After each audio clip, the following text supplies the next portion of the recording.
You'll have seen from the other galleries that we've put a real emphasis on looking across Europe, sometimes even across the globe. But sometimes where our holdings in a single artist are so strong, we've devoted entire galleries to one towering figure in the history of European painting. That's certainly the case with Rembrandt. We have one of the greatest collections of his works in the world, and we're particularly fortunate in being able to represent almost all facets of his long career.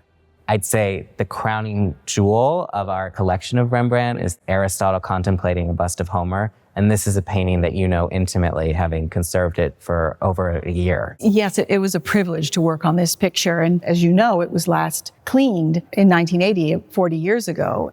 The problem that developed on the picture is that the varnish had deteriorated and it had lost its clarity. And with an artist like Rembrandt, it's so important to maintain that golden glow. He has a very particular way of painting and uses a very unconventional combination of materials.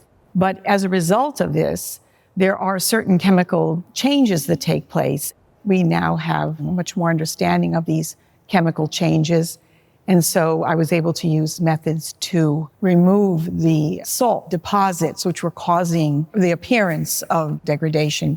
I'll never forget coming up pretty early in the treatment, and suddenly that pile of books that is in the left-hand corner registered to me. It became legible. In a way, I have to say, even being the curator of this painting, I'd never contemplated that detail before, but you absolutely brought it back for us. And I think that's true of so many individual passages of this picture. Yes.